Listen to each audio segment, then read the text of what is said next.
Hello, hello, and welcome to the Listen to This Bull podcast. My name is Matt Mulholland. This is MEADOWS, a public adjuster from Ally Public Adjusters, and we're going to talk today about the difference between big firms, little firms, and firms that grow on rocks, and probably some of the pros and cons. This is the show where you can call in or comment in and ask us any question you want. Like, if a tree falls off of my neighbor's property onto my property, is that a claim that's covered under my property or their property?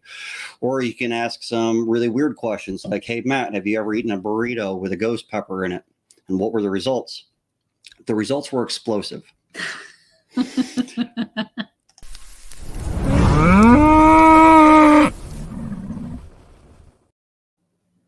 I never know what I'm going to say when I start saying something. Well, hey, that's the best way. I know, it's interesting. You look like a floating head, so that's kind of fun. What are the chances I wear green on a day I'm going to be on a green screen?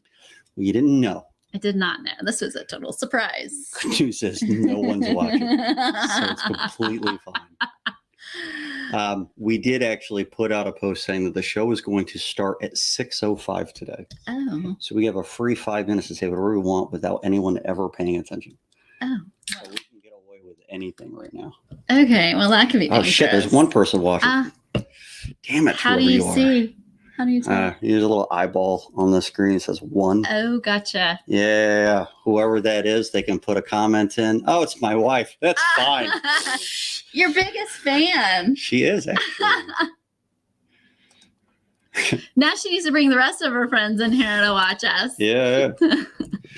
So we really could just talk about just about anything right now because we don't actually start till 6:05. So is there anything that has nothing to do with our topic you want to ask me about? You are part of the National Claims Institute Specialty Roofing Inspection course. The very first students I've ever had for that course. I am. And I hate to say it, but I'm your best student. You're the best student I've ever had for that class. That's right. Ever. I like to be number one. I don't think there's anybody better that I could have. So, I even helped you peel sticky off of metal today. What else can you get? We ripped some metal panels when they sit outside for a long time. The covering on the metal definitely gets stuck on there. Hey James, how we doing? So we're actually going to get started, everyone, at 6:05 because the promo that I put out for the show says we start at 6:05. So for the next 2 minutes, we're going to talk about anything you want, even burritos with ghost peppers and the explosive results. And my wife is very familiar with those results, probably. I like spicy foods. Do you like spicy food? I do not. I love Mexican food, but not spicy Mexican food, if that makes any sense at all. Well, sure. Is it really Mexican, though? Probably not. It probably isn't. It's probably some of my family is Mexican, and they make fun of me for that because I just don't like it. Is that what they choose to make fun of you for? There's so many options. There is a long list. That's just one of the many. Okay. It's fun having someone in the studio with me, so I don't have to wear a headset. Actually, I can take this shit off. Keep in mind, guys, if you have questions, you can post them in the comments. But today we're going to be talking about the difference between a public adjustment firm that is maybe a one-man show, 1 or 2 guys, versus having a very large public adjusting firm, trying to the pros and cons. So, MELEAH, you have Ally Public Adjusters in Oklahoma. Yes, I do. It says public adjusters with an S at the end. How many public adjusters do you have as a part of the company? Currently, we have me, myself, and I. That's 3 people. I know. Or is it just 1? So it's not really public adjuster. Well, there's always potential, but I kind of like it this way currently. Yeah, there's definitely some benefits. I look with a nostalgic eye towards the past when it was just me as a public adjuster. And to be honest, there was a lot of benefit to it. But I ended up with a firm that had I don't remember if it was 12 or 13. It was one of those 2 public adjusters at my peak. We had a lot more support staff. I think we had 25 or 26 full employees. I want to say 25. So we'll go with that. So we were a fairly sizable firm. And in Georgia, that was a very large firm. But I definitely had roots where it was much smaller. And to be honest, I didn't make that much more money as a large firm.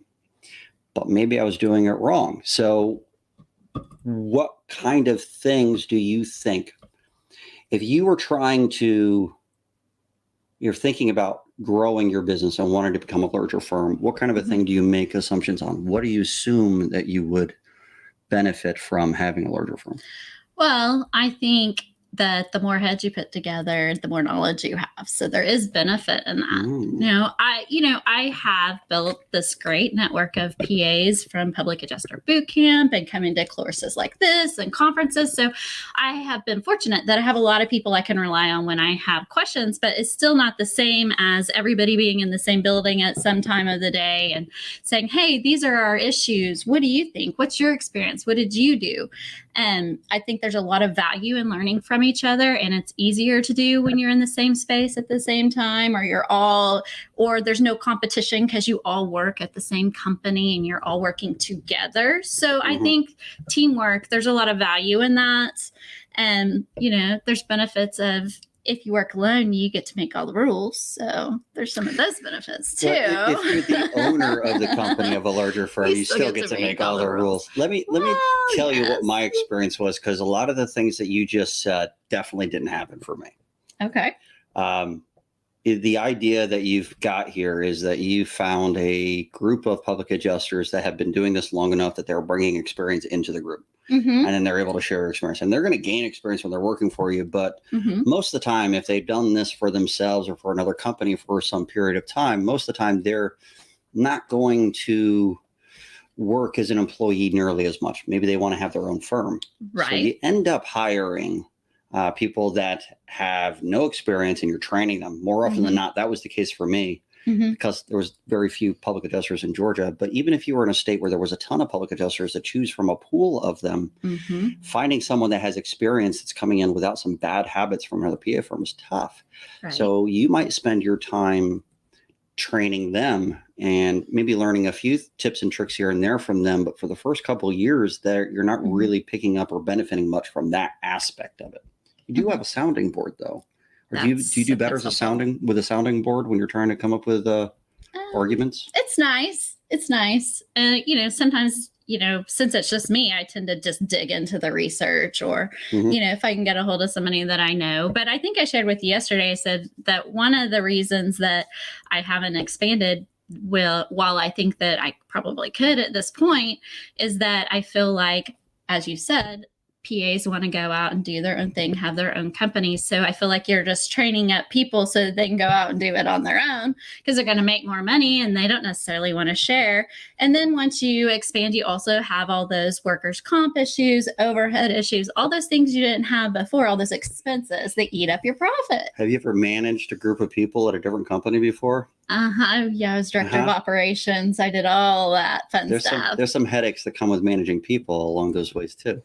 Absolutely. Oh, I hated that. That was my least favorite. One of the biggest benefits of running a school now is that I have like one employee. That is nice. I have one person to manage right now, plus myself. I guess I have to manage myself, but I'm very cruel to myself. I'm a very bad manager myself, and I force myself to work constantly.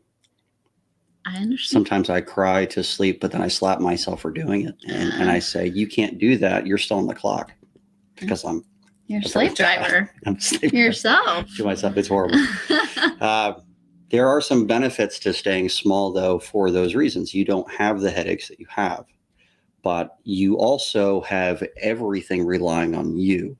So I haven't met a public adjuster yet that was really good at every aspect of their job. And this would be true for contractors, engineers, anybody that has a firm, I guess, in any industry, but let's just stick to the insurance industry. Growing your firm to expand, the first thing that you pick up would be someone that fills a hole that you are missing, or someone that does something better than you at maybe the thing that you suck at the most. Right. sometimes it's hard to figure out what you suck at the most at. Do you know what you suck at the I most? think you have to be able to self-reflect. Yes. And a lot of people cannot do that. That's true. It's a sign of intelligence if you can, though. I think that saying no to some things is not my strongest suit. I have been known to subcontract some help for filing and some organization. Not that I can't, but I get so caught up in all the other things that need to happen, I let some of those things go. So I will hire somebody to come in and clean that up.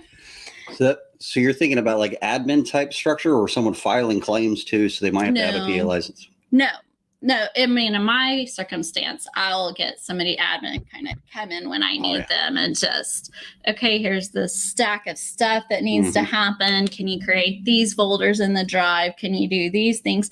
Because if I get some of that mundane stuff off of my plate, I have more time to focus on the claims and who needs help. And that came back, and let's read that report and see what the issue is and what's the next step. And let's those types call the of customer things. and make sure that they understand where we're at and what the where the file's going and what it is that we're doing, so they don't feel like we're doing nothing because they haven't heard from us in like 10 weeks. Right. Yeah. So the very first person I hired, admin. For the exact same reason. It's a lifesaver. And even then you find yourself working yourself to death, but that's part of it. Of course, but then you can limit yourself to just things that require a license. That's immediate goal number one, other than marketing, because that admin person probably isn't going to be getting the claims. Right. You're still responsible at that point for bringing in whatever work that you need. I think, what I have been so fortunate that the leads have come in without me having to do just a whole lot of marketing and that type of thing. But you asked me what my weakness is, and networking is probably one of mine, just because I don't like to go out to BNI and all of these things and finding time to do that. And it's not that I don't like it. It's just I'm a little bit of an introvert. So it's a little bit harder for me to walk in a room full of people I don't know and talk. If there's a couple people, okay, I can go do that. But it's not my strong suit to go to a room of 50 people and go, hi, I'm MELEAH, I'm a public adjuster, send your people my way. That's just not natural to me. A lot of people don't know this about me, but my wife is on and she can attest to it. I also am an introvert. Really? I would not guess that. You wouldn't have? No, really? Yeah. Yeah, it's when I get in front of a crowd at first, I think, why the fuck would anybody pay attention to me? So I start to beat myself up in my head. And when I say, hi, I'm at Mulholland, and I'm supposed to try to explain why they should listen to me. So by doing that, most people want to brag a little bit about what it is that they do, but I feel like it's just bragging. And so I feel like I skip that part most of the time as a result, because I feel embarrassed by my past, thinking, what? There's no reason for them to listen to me. I have this weird hat and this mustache, and people recognize me. And because I do this podcast, I must be some kind of an expert. I have to remind myself that everyone I've talked to, or not everyone, definitely not even close to everyone, but a lot of people that I talk to have given me feedback that I've helped them in some way. And then that gets me past that moment. But yeah, at the end of the day, especially after running an 8-hour class where I'm talking for 8 hours, I definitely want to sit in a silent room for as long as I possibly can.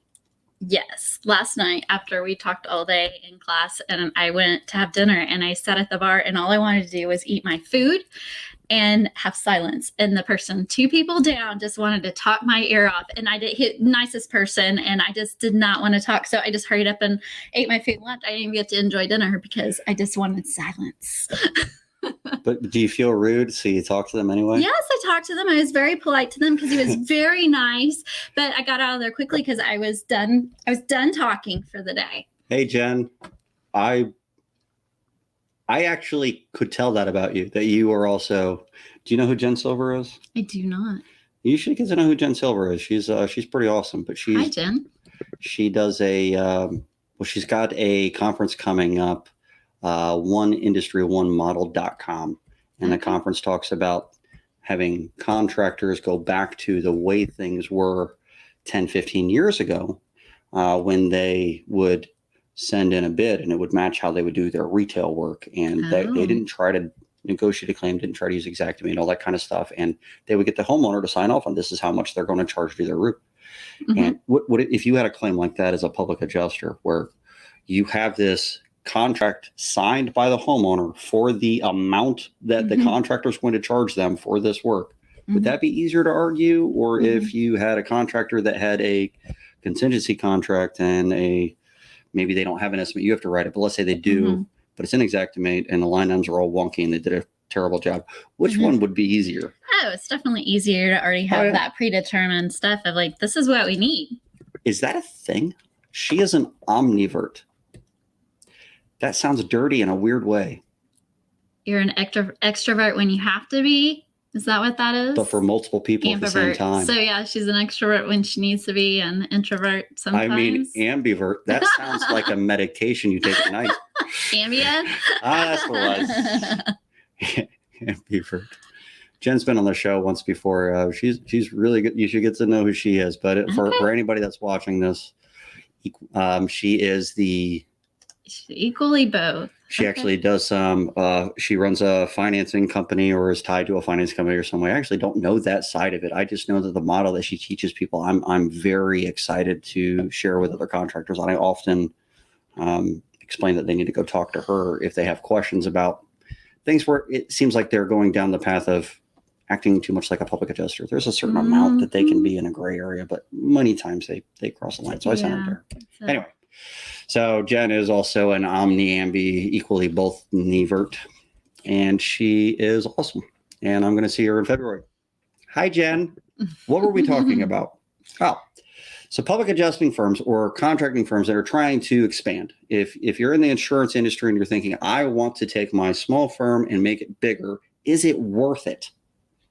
So pros and cons to go along with that. I can tell you from my experience, and I'm hoping Frank Dalton gets on here because he runs a large firm right now.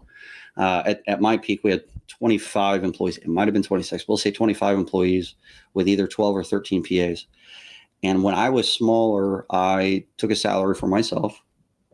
And when I got bigger, I was still taking a salary for myself. It improved slightly over the years just because whatever. But for the most part, I didn't really take home a lot of extra money. So doing it in order to make more money didn't really pan out. The company just had a hell of a lot more overhead, and I had a hell of a lot more headaches, and I had a lot more hours on my hands. I remember when we had probably 5 or 6 people in the company, we had a lot of fun. Every now and then we would just sit down, stop the days of work, and just play poker. There was this one time, one of my admin staff told me that he had never seen the movie The Princess Bride. I've never seen that movie. Inconceivable. No, I've heard of it, but I've never seen it. Well, you have homework now, so you can't come to my class. No, you do. You make time, and that's what I did. I stopped everything. I turned the phones off. I made everybody get into my office, and we sat down in the middle of the business day, and we watched The Princess Bride because it was important. Why? I mean, you quote certain things, right? He needs to understand what I mean when I say certain things. It was a huge motivational thing for my team. They enjoyed the hell out of it. They talked about it for years. Oh, good. When we got really big, we did not have the ability to do that kind of thing.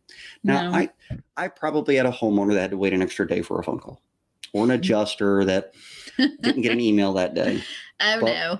When we had 60 claims or so at any given time, it didn't matter as much. Right. When I had 8 desk adjusters that each had 80 open claims at their desk, plus a field staff going all over the place, we couldn't stop for a day to do something. No. That was impossible. So a lot of that fun stuff definitely fell to the wayside. My overhead went up. My income kind of matched. Now, I will say this. Everything that what I'm saying is a result of me expanding as a public adjustment firm in a state with almost no leverage whatsoever, doing residential claims at volume. If I was going to expand into doing large loss, I wouldn't need nearly the size staff that I had. True. So you have how many open claims at any given time? 25. 25. That's great for one person. That's a lot. But you're doing cradle to grave 25. If you were doing just one aspect of the claim, Oh, maybe you do the desk adjusting and you have someone go out and you do all the field work, the inspection, the meeting on site, maybe the writing the estimate. The only thing you had was once their coverage decision came in, you had to either argue to get coverage or negotiate the final claim. Desk adjusting. That's what I called it. I would never do that, but no, that's not I your like favorite the part. field. I'd be out in the field. Too. But anyway, somebody's got to do it. Exactly. Strangely, we're both introverts and we liked meeting the adjusters in the field the most. Something wrong with that, Isn't that weird? It's weird. Maybe it's the fact that it's a phone and we can't see their face. We don't actually know what it is that's on their face for that nonverbal communication. I have a hard time with phone calls. But I like one-on-one or small groups. So I love meeting the homeowner and getting to know them and developing a relationship, or the whoever, the business owner or whatever. And one-on-ones with adjusters don't bother me, but it's just large groups all day are taxing on me. They can be, especially when I get a little bit more bogged down when I'm treated like I'm special in those large groups. If people were picking on me from a large group, I love that. But if they're all telling me how great I am, make fun of them. Yeah, please. My family makes fun of people they like. They always have. I've been picked on since I was a toddler. To me, that means I love you. If you're super nice to me, it's a little bit differently. Or a little bit different. The way that he's nice to you, you have a problem. That's right. It's actually correct. That's true. If I pick on you a little bit, for 2 days, so I should be earlier today. Quite a bit. I guess so. I forgot. You're not even picking it up because I'm doing it so subtly. As long as it makes you feel good, that's all that matters, right? Yeah, right. Yeah. There's Frank. He did pop in. Frank did pop in. Frank, I'd like to be able to pull you on because you've got a fairly large firm, and I'd like to ask you some questions to see if we can compare notes here. Matt, your hat is weird. I know. I don't know why people expect to see me in this thing anymore. I wear this because it keeps the sun out of my eyes.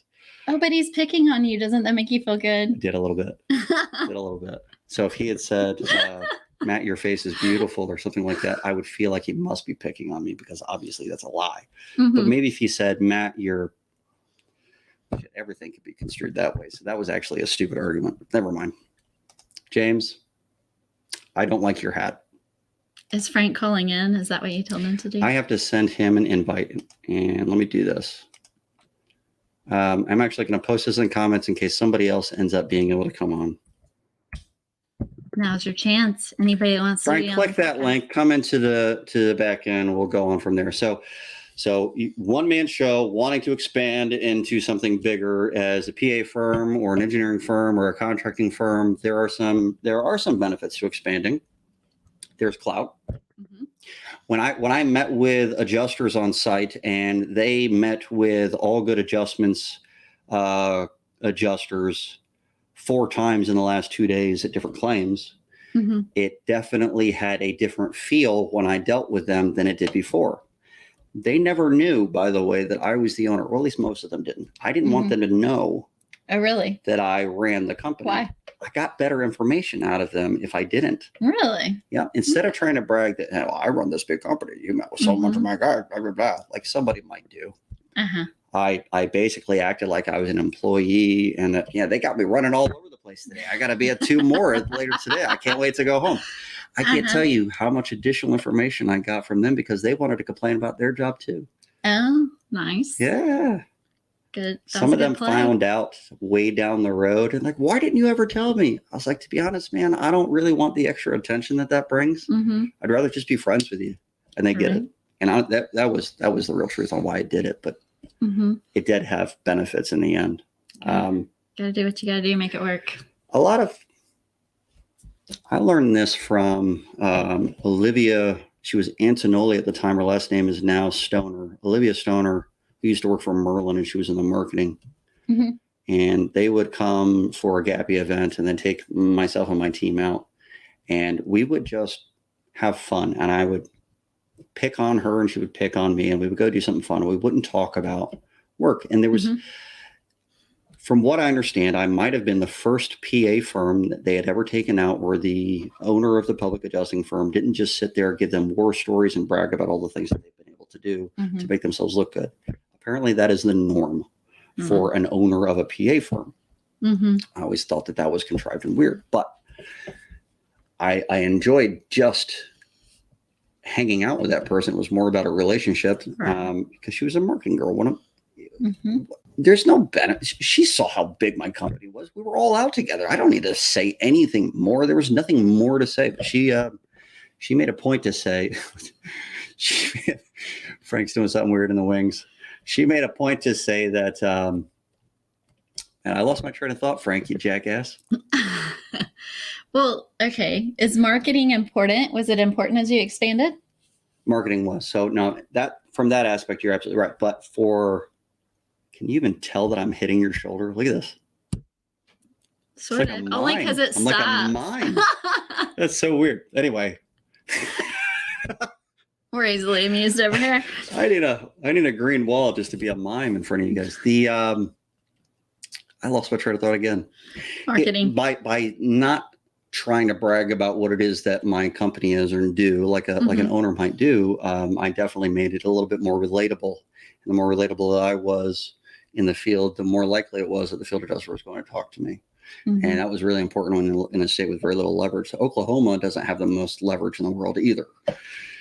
So you build good relationships too, right? I think everything's about relationships. If you don't make relationships, you're just screwed almost in any career field. But I mean, that's the number one thing you can do in this career field is just make friends. So you told me yesterday that you were thinking about growing your business a little bit, and you were asking me a few questions about it. But I assume the goal of doing that is to make more money and be able to walk away a little bit so it's not all on you. Well, no, I think what I ended up saying was that if my sons, when they get out of college, want to come and do this, I would expand for them. But I'm not sure I would do it just because. That's right. So I'm good. I'm pretty happy how things are with just me, except maybe a permanent admin one day. But I would do it for my boys. I'm not sure they appreciate that, but I would. If I was going to go back in time, I'd do an admin and an in-house estimator. All right, so here's Frank. I'm close. You know what? I can fix that. Ha! There we go. Frank, I need to unplug that to hear you. Is there an echo? There's an echo. Hang on. You got a headset over there. You might have to throw that on so you can hear me. Okay. Now I can hear you. What up? What's going on? So I'm curious. Now I have an echo. That's so weird. You're so strange. What have you been doing since you got off work today? Making dinner for my kids and my wife. She is sick. Aw. Do you happen to have a headset or something? We're catching our own voices through your speaker. No, but I can move away from the speakers a little bit and see if that helps. Oh, it could. This SteamYard doesn't work well with the speakerphone. So that'll do. I have to put it on Bluetooth. Which is going through that speaker on your back porch. Yep.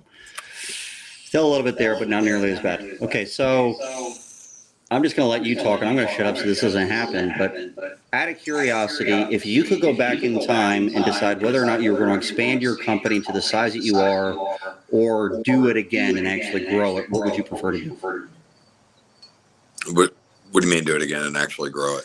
Would you expand and become a large firm again like you are now, or would you, after looking back with hindsight, decide that maybe it wasn't worth it? What's your opinion? No, for me and my personality and the way that our culture is, I probably would have expanded bigger and faster. But he's definitely an extrovert. Is he? I would guess that. In the little bit of time I've spent. I don't think there's a one size fits all answer. And, it's kind of, I'm like anyone that's gotten to know me, I'm like a super simile person, or, that's how my brain works. So but this one kind of stinks because sometimes when you use the simile of like a McDonald's versus Ruth Chris's, you'll get that remark of quality, and that's not necessarily what I mean. But the bottom line is we try to package a product that, regardless of where you buy it, who you buy it from, the end product's going to come out and look the same.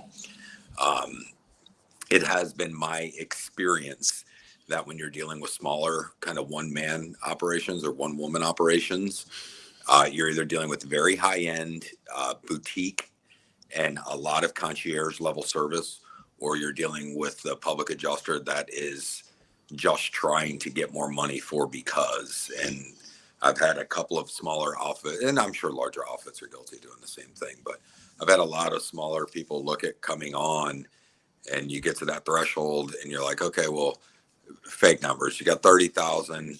The homeowner's paying you the, 3,000 out of their pocket. They're not getting it out of proceeds.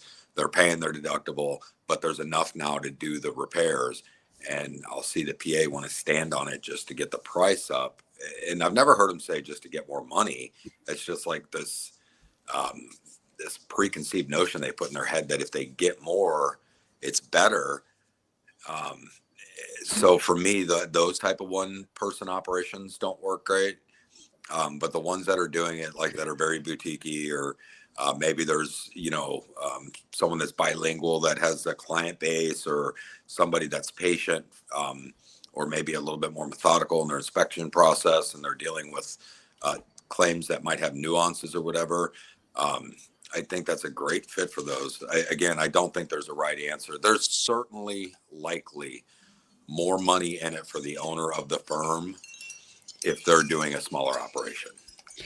I think on a per person basis, that might be true. And I muted you just so we don't get the echo while I'm responding to you. But if you're a one-man show and the goal here is to get a claim as high as possible instead of benefiting the policyholder and finding out what their wishes are, which you should be doing. But do you think that is a function of just not having enough claims? Yeah, I'm muted. Or not? Okay. Oh, you unmuted me. Yeah, I certainly do. I think when you're the head butcher, the head baker, the head dish cleaner, the head restaurant concierge, the head waiter, you're wearing so many hats that it might be difficult to keep your marketing stick going while you're working on your claims investigation. And yeah, I genuinely do think there are people, and I don't think they're doing it for like insanely nefarious reasons, or even going into it thinking, oh, let me just sit on this one. But I have seen an abundant amount of people sit on claims to get it up to, 60,000 when it's at 30, and the homeowner is really the one suffering. And I know state per state, there's going to be diligence and dispatch and reasons not to do that. None of these scenarios I'm speaking about are like someone was like, I want to make more money, bro. It's always like they feel like getting more money is better for the client. And, I just don't see the point of prolonging the inevitable. If you hit that comfort threshold where everybody's good with the numbers and the repairs can be made appropriately, my brain says do it. So that's kind of, I think, where also that McDonald's Ruth Chris comparison comes in. It doesn't make sense to me. And I guess coming from the carrier side, like I did a mediation the other day, and I won't speak of that specific mediation, but the mediator had started practicing law in 1950 and after the mediation. So we were outside of the cone of silence and safety. And the adjuster for the insurance company, who had been working for 35 years, both thanked me for, taking the approach of what was best for the homeowner in the mediation. And, sometimes you take a haircut on fees, or you do this or do that, but I just can't see standing on something and knowing that insured, especially dealing with roof leaks, could be exposed to another year and a half, 2 years while their house is leaking, getting worse. And, it doesn't make sense. And I think like your counterpart there, she gets it, and her operation just works the way it works because you can tell with speaking with her, it comes from a place of sincerity, but some other ones, not so much. I'm on my phone, so I can't read Matt's remark. I'm not going to let you read that out loud. I can't even spell half of it. I agree with some of what you're saying, but yes, me in particular, I won't run up a claim. I'll get them what they need. and let's all move on. I don't take every claim. I take what I can handle and have time to manage. And then there are times that there have been other PAs that would refer things to me, and I would say, I don't have time for anymore. I'm full. And so I think that you do have to know your limits of, I'm full until I get some of these done. I can't take any more, and be fair to the customer. And, I tell the customers, you have to have that conversation with your client of what is it that what's your goal? And when you get to that goal, okay. Yeah, I asked them that for sure. I think you stumbled on the same point that Matt's making. And I think it's a really good point. When you start growing, it's easy for you to take on too much than what you can actually handle, or the fact that you need to grow stems from the fact that you're already overloaded. So the hardest thing to duplicate when growing is not overpromising and underdelivering. It takes a lot of time and effort to grow because the operation has to be set up before you fill the pipeline with sales. The counter to that is a sales before product driven company that ends up causing that mass underdelivery. And that's it's a really good way of actually wording that whole topic. So if you're going to grow, is it reactionary or is it proactive? Are you growing because you want to, and so you're building up your force ready to take on more claims, or is it because you're already overloaded? I took both approaches at different points in my company. Early on, it was the opposite. I took on too many claims because I wanted more money coming in the door, but I needed some help. And I was trying, after working, 15, 16 hours every day, to want to have a reason to, or have someone in place so that I could start coming home. That was the idea anyway. I didn't actually go home after I put someone in that position. I just filled the rest of my time up. And I do that consistently. It's a sick passion. My poor wife has to deal with this shit. I tell myself over and over again, if I could just get one more hat off my head. For that, I'm sure. we like to use the hat analogy. I have too many hats. I have way too many hats. I need to take a hat off. But every time I feel someone to put that hat on, she still agrees. Watching. Yes, you do. I'm sorry. I know. I'm sick. I have a problem. I like to work. It's one of those things. Anyway, so he has a good point. So if you're reactionary, and the vast majority of public adjusters are, if you're in a state where there isn't a lot of PAs, it's easy to get overloaded. If you happen to be in Florida, where a lot of PAs go out knocking on doors because they need more work, it might be the other way around. But very, very few public adjusters do what Matt said, and set yourself up by putting those people in place prior to getting the additional work. But if you can do that, it's ideal, because then you have time to train someone properly. But there is a lot of overhead associated with bringing those individuals on beforehand, assuming they're going to work out. It's a risk. So you can't even put them in a position where they're already doing some of the secondary work that you need. But if you do it this way, and it's before you have that additional work, then you actually have time to train them. So in the long run, it's going to benefit you in all ways. But in the short run, it's a sacrifice. Yeah, Andrew says, be transparent. I assume that is a result of just asking the client what it is they want. Any comments on any of that, Frank? Yep. You can have to come. Sorry, Reagan was talking to me. I know. I was trying to put you on, so it got weird. I saw it. I was telling Reagan she could have a cone. No, Matt Barron's a good friend and smart man, and his point's very valid. I think he said it very articulated. There's also some other things, when you're growing into markets like we've had a rough go in Georgia, a very rough go. And I had a client tonight I onboarded, and the homeowner, we got done. And I basically told him, I said, look, if you can accept the fact that you live in a non-leverage friendly state, and this could be, it's going to be a muck. It may not be a battle, but it's going to be a muck, and accept the fact that the most likely outcome of your loss is going to be with a repair and not replacement. And, I got done, and he laughed. He goes, well, the insurance company tried to tell me not to use a public adjuster, but they didn't do as good a job as you. I said, I get it. I said, at the end of the day, we're all human. And I said, the bottom line is we're learning more and more. And it's not even state specific, it's regional, because we worked South Georgia for years and never had any of the issues we have in central or northern Georgia. And, it's one of those things. So, you look out to the advice of your peers in the industry. I certainly, um, it's like expecting to have a kid moving into another state. You can prepare all you want. You're never going to be perfectly ready. You're never going to you're never going to reach the expectations another company had with the previous PA firm. Everyone's got a little bit differentness to them, but yeah, it's a valid point. And multi-state growth is difficult. The struggle is real. It's not fun. It definitely meet you again. Going into other states with large loss wasn't nearly as bad as attempting to do smaller claims from across the borders. The smaller the claim, generally, the less leverage you have. Mm-hmm. So doing that kind of thing was an issue. But if you're small, if you stay small and you're just a few people, you don't have to cross state lines. But if you rely on storm claims, mm-hmm. and there's no storm in your area for over a year, things start drying up. I went through a time like that.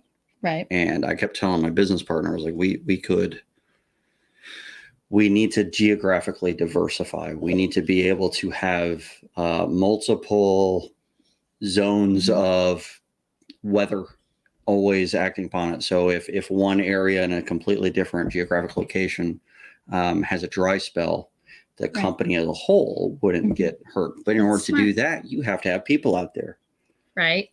You do. So what do you put out? If you're going to expand it to another state, the only person you need out in that state would be field staff, I would assume. Mm-hmm. And so we were trying to set up field staff in certain areas, but finding someone remotely to work in the field without you being there to help them, especially when they're brand new or something, mm-hmm. becomes a chore. Finding someone remote to work that is a little bit easier to work with while they're remote is definitely somewhat of a chore. I know Frank's dealt with some of this on remote work, so I'm going to put him back on. Tell us some of the woes you've had with dealing with remote workers. I mean, without being one off, and heaven forbid I got a contractor on here that's like, well, that's not what happened, but none of this is really specific claim. But I have paid other adjusters for re-inspections more than the entire fees for a claim, just because the contractor, felt that it was necessary for someone to be there for a fourth inspection. It just differs from your background experience. I mean, first off, anyone that's on here that does commercial, that's comparing residential to commercial, there's such just a general difference. Residential claims, damage is damage, the size is the size. Matt and I go back and forth on this frequently, but the merits of the claim are rarely ever ran in the field because the person you're meeting with doesn't possess an ounce of authority normally. They can do a recommendation. I don't think a lot of it's won in the field. And I think that when we're talking about the damage to the roofing system, as an adjuster, I can look at it and go, there's 5 missing shingles, but our contractors are the consummate professionals. I think, sometimes the contractors get so used to the PA winning it that they think we're doing something magical. My brain as a PA is really documenting the damage. That can be a photograph, that can be a JPEG, that can be a company cam link. And the reality is, if it's there and that contractor is saying this roof is non-repairable and this is some of the problems with the file, I think going out, I put it this way, if the claims are really won in the field, they'd be fought in the field, which means the desk examiner would be out there. How often does that happen? Once every 400 residential claims. It's different commercial. When I worked commercial claims for a carrier, we did have authority.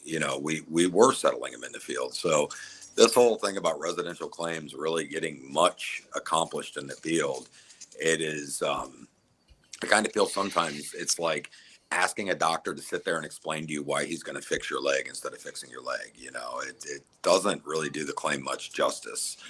The shingles aren't going to get any more broker than they already are. The hail's not going to get any more hail damagey than it already is. So I don't think that the field is just nothing.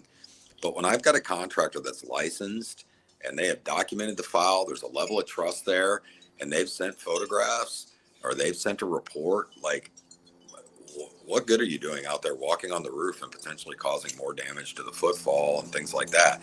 Insurance companies do that. And I've heard Matt talk about it before. I think Pate mentioned it recently. they do that as freeze out to people. It stalls the claim out, but it also bleeds the PA fees and the PA services dry. You're looking at being on the loss more than one time. You're being screwed with. I mean, it's just that simple. Mm-hmm. I do disagree with some of that, and I totally muted him just so that I could disagree with it. But before I do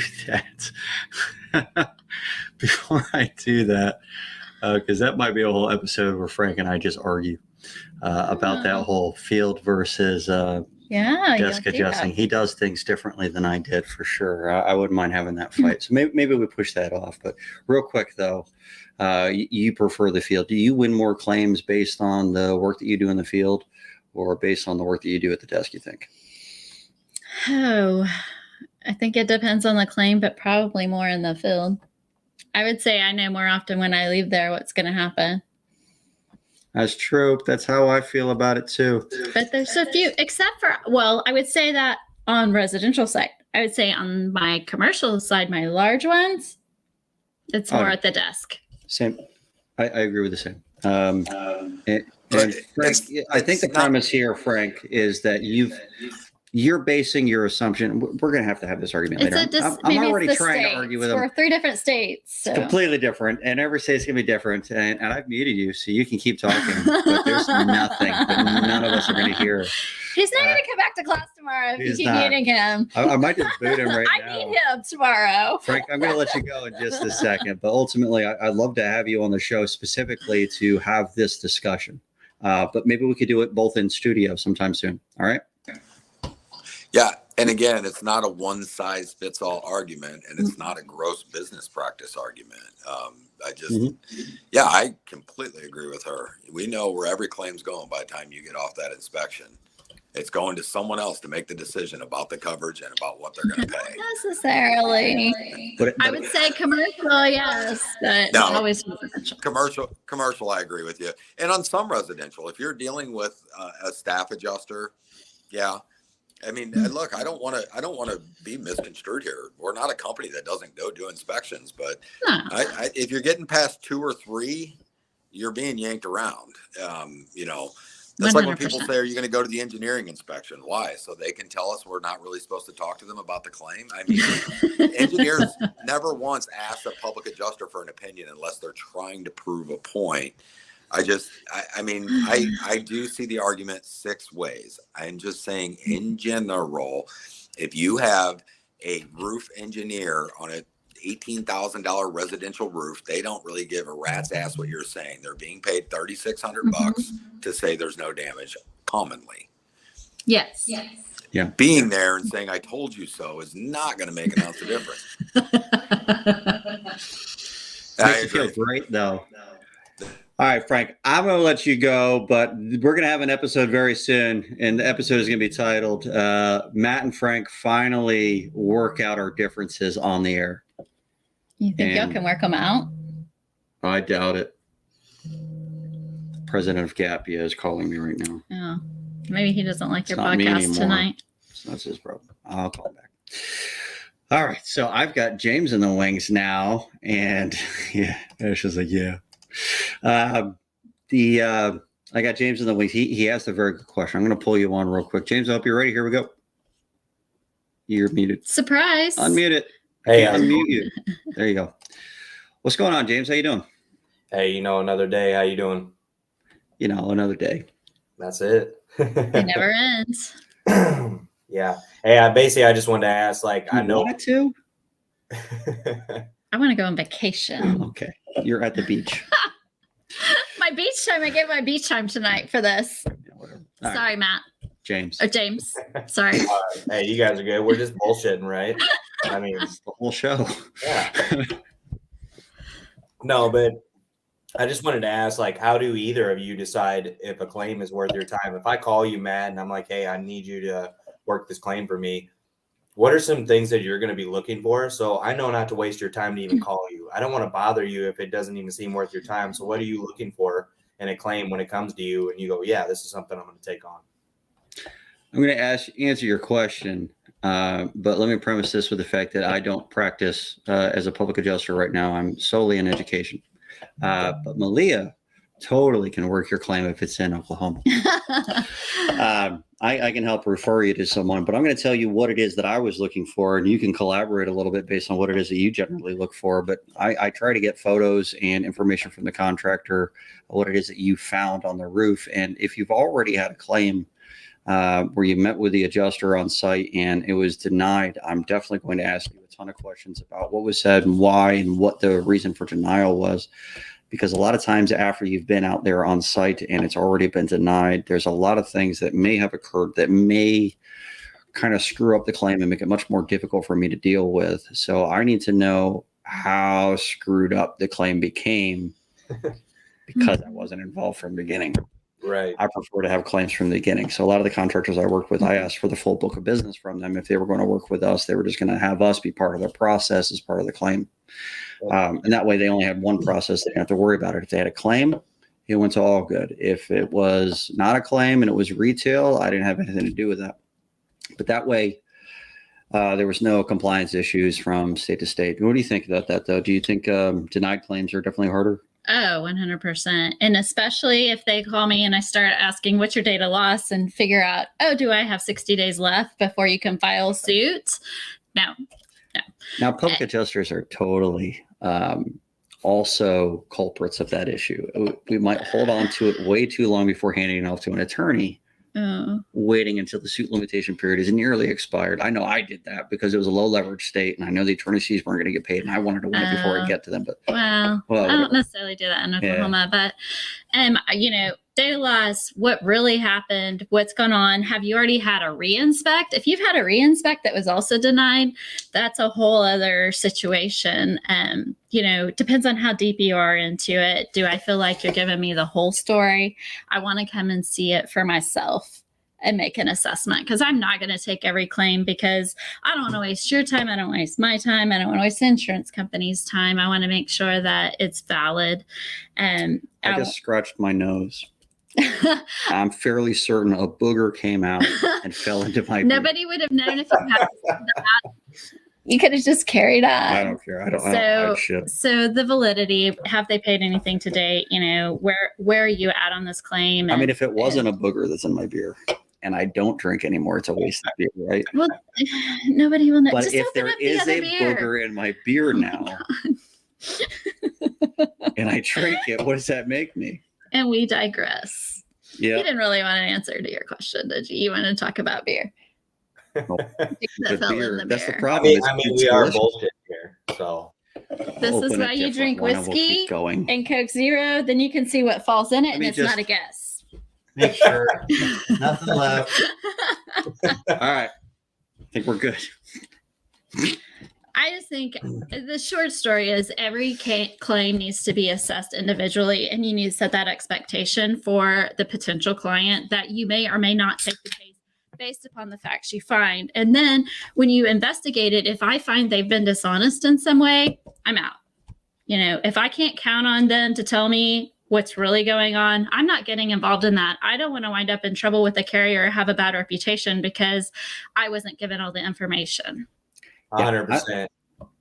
I really like to get into the photos of the damages and see what was claimed versus what the results of the adjustment were. A lot of times it's a functional versus cosmetic damage dispute that's going on.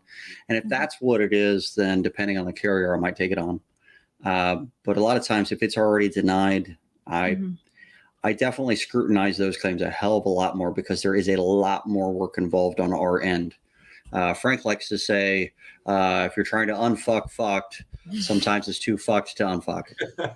I got it. That's what he says. I didn't say that, so I can say that on the air.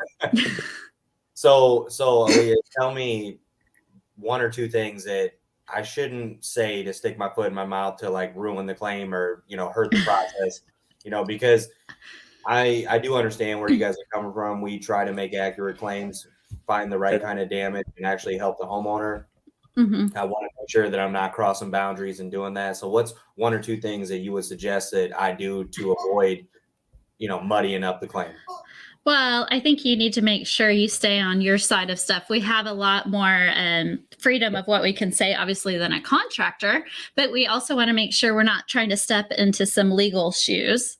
And I don't want to make promises to the client that you may or may not be able to keep. I think keeping it realistic and staying within the bounds of our licensure and what's allowed to be done is really important. I think being upfront and succinct to the carrier is very important, and letting them know your expectations. That's true. Well, you asked me on multiple comments this question just so you could ask it. Well, it wasn't popping up when I typed it in, and then like people were responding and their comments were popping up. Like, what the hell is happening? Gotta get that in there. No, I'm glad you got it on the air, because this is actually a good question, and a lot of people ask me this kind of thing. So I think it really comes down to, I teach this at the National Claims Institute, part of the composition shingle roof inspection course, on when it is a worthwhile claim and when it isn't. And all of the things that I talk about in that class to explain how it is that you would assess whether or not you have a valid claim, all of that is exactly what I'm looking at when I'm looking at a file, even from a contractor. But I'm also assessing the policy. I say that, but I knew that in my states, almost word for word, what some of these policies said, just because I dealt with these policies so much. I know the sticky language in every individual policy and all the little nuances between it from my state. I don't know that for every state. I know it from the state that I worked heavily. And we just did so many claims that I had documentation. I knew what it was. Do I? I don't have to have these anymore, do I? Only if he's talking. So you do. Because you don't have yours on. Oh, I have an in-ear thing because of the hat. I got If I put that on over the hat, it looks really weird. Sorry. Carry on. Yeah. It was like a booger comment almost out of you just now. I actually talked about a booger in my beer on the air. I did not. Later, I'm going to be like, why? Did that discredit me as a good public adjuster? Ashley is going to lecture you about that later. Yes, she will.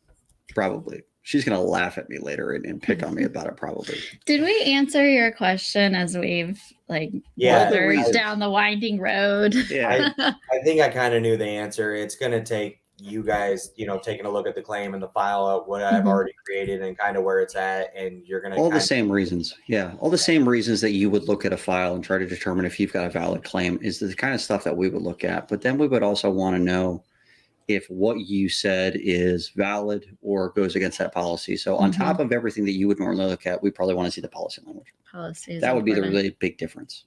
And that's sometimes I can't even focus on, so that I get correct. That. Right. Okay. Yeah. Thank you guys. Appreciate it. Yep. I'm booting you. I really need a foot swinging motion video to add into that. And with a push button where I push it and it it bunts that image off the screen. I'm sure you can make that happen. That'd be a hell of a lot more fun. Probably. Andrew is someone that I work with, and Dustin King. I think that's the same Andrew. I don't remember his last name. Shout out to John Senek, NTS Lab. If you haven't used NTS, I highly recommend. I also like John Senek. He also has that NTS ID, and I think it's great. And we probably need to have him on just to talk about that at some point with some examples of some of those documents. But all right. MELEAH, we had a topic. Yeah. I don't think we resolved the topic, but we're almost at a whole hour on this topic. The only good question that we got out of someone had nothing to do with our topic. But that's okay, because it's important to answer their questions. I'm just drinking. I just think that there's no right answer to our topic. I think it's not a one size fits all, and you have to do what's best for you and your state. And you said you're an introvert, and you brought that up because that is why you wanted to stay small. Do you think it matters the person's personality on whether or not they should expand then? I don't think it necessarily is a be all end all. I think it makes a difference on how easily it is for them to do that. Because if you're going to grow and expand, you've got to be willing to get out there and do the networking yourself, or hire somebody to do it for you. So, I mean, there's multiple ways to go about it. Sure. Okay. So it's just my preference is to stay small, because that's just how I enjoy it. And, other people don't see it that way. There's no right answer. Oh, man, I have a terrible mind. Some of your comments out of context were actually very good for my ego. Whose comments? You just know. Oh, all right. You have a preference to say small. At least there's somebody out there with that preference. Am I right? Thank God. Anyway. Whatever I can my do to wife's going to help. love that comment. I used to always say I was an introvert. The most valuable piece of advice I got was that there's no such thing as an introvert or extrovert, rather confidence or lack of confidence. I think I have confidence, but I'm an introvert. But I Yes, agree ma'am. with the statement. It is a I good do. statement. It's you've got to be confident. You're not going to be successful in this field if you aren't confident. I mean, you can't split the population by introvert and extrovert. You can't be just two things. That's a false dichotomy for sure. But there is something to the idea that some people can handle social environments to longer extents than others. But there's a good point here. If I'm confident about something, if I'm talking about something really geeky like The Princess Bride, I'm going to be excited to talk to strangers about something if they have the same excitement level that I do about that thing, because I'm confident that I know. I brought up Princess Bride because of the story from earlier. Please don't make me watch it tomorrow. You need to watch this. I don't That's watch what we're it going to do. tomorrow in The class. entire That is class, not we're what we're shutting doing it in down. class. We're not talking about any specialty roof materials at all. We're just watching Princess Bride. The whole exam is going to be about the Princess Bride I'm going to movie. fail. I'm not going to get it. You're going to fail so I'm not going to bad. get the certification. But I think, I don't know. I lost my point because you distracted me. But I think that sharing not just with people that have the same passion as you, but educating people that don't know anything about it that need your help. I think that it gives me drive to want to talk to people and share and help, because I have this desire to help people, and it breaks my heart to see them wronged. And the weakness in that is occasionally I will take claims that are valid, but that I probably shouldn't take because I know I'm going to spend too much time on them for what they pay me, because I have a heart for that person or what's happening to them. And so that's been a balance that I've had to learn. I've definitely done that way too much. My team will tell you that I did that way too often, because it's like bullshit sometimes. If you don't help them, nobody else will. Why the hell would they have said this? It's such... Exactly. If you don't help them, no one's going to, I believe in a claim to the bottom of my soul, but doesn't mean I'm the best person to argue / negotiate it. Use strengths and find others that complement your weaknesses as a primary strength of theirs. That's a great comment. That's one of those comments that you stick on the wall in like a frame with a cat. There's always a cat. Nicely said. Yeah. Nicely said. Matt, I'm going to put your comment up as a, what do you call those kind of pictures? Those are motivational. That's a motivational poster all day long, but you should write these things. Hallmark's probably looking for a job. It's your next career. They're not looking for a job. What you always wanted to do. They're offering a job. I might. That'll be fun. I love the shirt. Hey, thanks. Wife made this one. We are putting some shirts up on a marketplace soon. If you're watching Listen to This Bull because you like watching me drink beer with boogers in it, possibly, or at least agonizing over whether I should continue drinking a beer that potentially has a booger in it, then you should get a shirt like this too. Shouldn't I get one for bailing you out tonight and being the honorary first student, You might. Size medium. You just might get a shirt. The wife is watching. We're going to have a marketplace up. My wife is not going to be making a lot of these in the future. It's going to be a drop ship kind of a situation, but we're going to have plenty of designs up there. And everybody wants a free one now. Are you jackasses? All right. It won't be expensive, but it will help support the channel. So I do a lot of videos and things that are educational. And I haven't been able to publish one of those in a long time. I have been doing the podcast in the meantime and trying to provide a fun way of teaching some people things. But to be honest, Matt. He earned one. You jackasses. Yeah. Hey, at least James says he'd pay. James says he'll pay. There he goes. He gets the discount. James is my favorite of all of you. All right. So I will, if you guys end up purchasing a shirt, it will help support the channel, and I can finally hire another editor so that I can get some of those educational videos out, the ones that are 5-10 minutes long that you can actually watch over and over again and get an idea, maybe even send to an adjuster when you have a problem. Those are the videos that I really want to do. And I've got a ton of content, but I need someone to edit it. So I'm looking to hire someone. In order to do that, I need to pay for it. So I'm going to have a marketplace very, very soon. Very, very soon in the next couple of weeks with a lot of different designs. I hope you can take a look at that and purchase some of these. Also, there is a Patreon available if you would like to just donate to that cause. You can go to patreon.com/L2TB, just like the, it's well, other side. I'm a terrible weatherman. Listen I'll be to Vanna. this bull. You make a much better Vanna White now. All right, so L2TB. So patreon.com/L2TB. There are different levels. You can donate to that, or you can actually get some one-on-one consulting time with me if you would prefer to pay one of those things. So that's all stuff that helps listen to this bull. He's worth it. It's worth it. Well, thank you. I'm trying to plug you. You plugged me. That sounded wrong. My wife is watching. I did not mean it that way. I didn't either. All right. So It's about time to go. That's we have to end it now. All right. Thanks, guys. I'll see you next Tuesday. Next Tuesday, I have Holly Soffer on.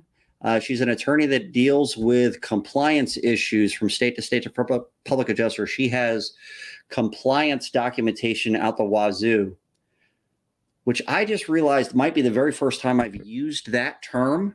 My mom says it all the time. You're turning into your mom. I'm turning into my mom. Happens when you get older. That is scary. He's drinking whiskey up there. Oh my God. Whiskey is the So best. anyway, she has compliance stuff out the wazoo.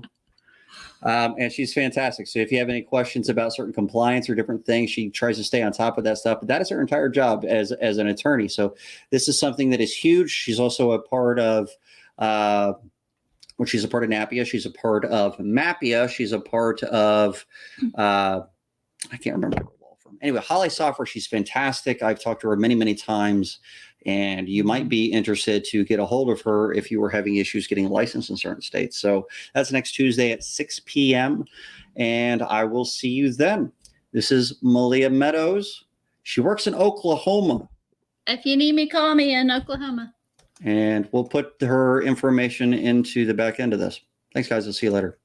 Make a weird pose while we're ending it because it takes like a few